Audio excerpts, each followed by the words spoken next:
edhe besimtarët musliman në qarkun e Elbasanit kanë filluar për ditës së sotme muajin e agjërimit, muaj shenjtë Ramazanit, tashmë do të mbahet dhe agjërimi do të mbahet gjithashtu nga të gjithë ata besimtarë të cilët e ndjejnë si një detyrim për ta mbajtur dhe po ashtu si një detyrë nga ana tjetër fetare që ta besimtar kanë në qytetin e Elbasanit, që prej ditës së djeshme në fakt në orët e pasdites u organizua gjithashtu edhe një aktivitet nga Mishtia e Elbasanit për të njohur besimtarët me oraret e muajit të Ramazanit, pasi të gjithë ata që do të agjërojnë duhet patjetër të njihen edhe me oraret për iftarin dhe për mbylljen e tij gjithashtu dhe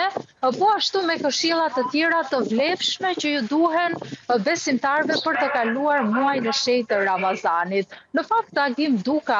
Muftiu i Elbasanit, të cilin ne kemi pyetur, na shprehur se nga viti në vit numri i besimtarëve duket se është në rritje dhe sidomos i atyre të cilët agjërojnë dhe mbajnë agjërim. Numri po ashtu është rritur edhe nga ana e femrave të cilat janë besimtare dhe duan që të agjërojnë. Dhe sipas Muftiut, edhe numri i femrave të cilat mbajnë agjërim gjatë muajit të shenjtë të Ramazanit duket se ka ardhur në rritje. Dhe një thirrje që është shpërndar jo vetëm nga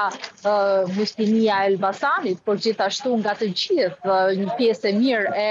hierarkisë drejtuese të komunitetit musliman, që gjatë këtij muaji të gjithë besimtarët të shprehin solidaritetin e tyre me njerëzit të cilët janë më të varfër dhe që nuk kanë ndoshta të gjitha mundësitë ekonomike për të përballuar muajin e shenjtë të Ramazanit. Ndaj gjatë këtij muaji të përpiqen të jenë sa më solidarë dhe të ndihmojnë të gjithë shtresat në nevojë. E kemi edhe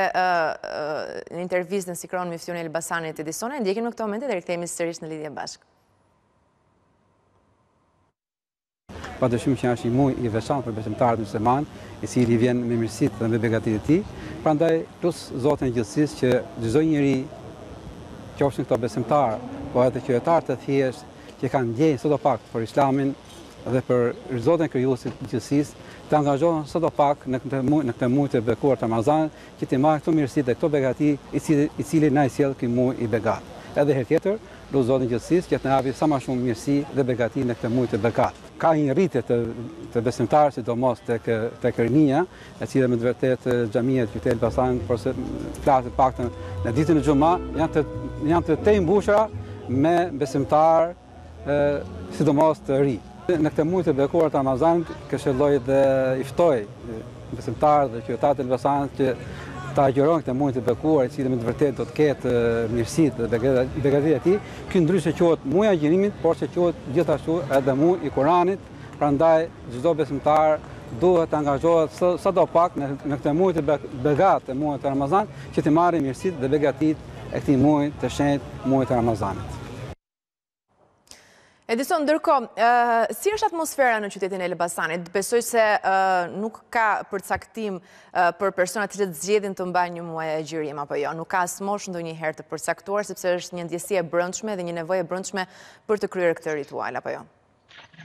Atmosfera duke qenë se përkon me ditët festive të ditës së Dhellës dhe gjithashtu duket se këtë ditë si rrallëherë ka qelluar edhe muaji i shenjtë i Ramazanit, atmosfera në Elbasan është tejet e hareshme dhe padyshim që siç e thatë edhe ju, grupmosha të cilët agjërojnë janë nga më të ndryshme, duke filluar që nga adoleshentët dhe deri tek moshat më të vjetra. Në fakt më herët vitet e kaluara ne kemi intervistuar edhe besimtarë të cilët kanë qenë rreth 85 vjeç dhe që janë shprehur se vazhdojnë ta mbajnë muajin e shenjtë të Ramazanit për shkak edhe se tashmë duke qenë se kanë agjëruar çdo vit janë njohur edhe me përfitimet shëndetësore që ka agjërimi. Pasi siç dihet tashmë privimi nga konsumimi i vakteve të rregullta të ushqimit nuk është negative, por ka efekte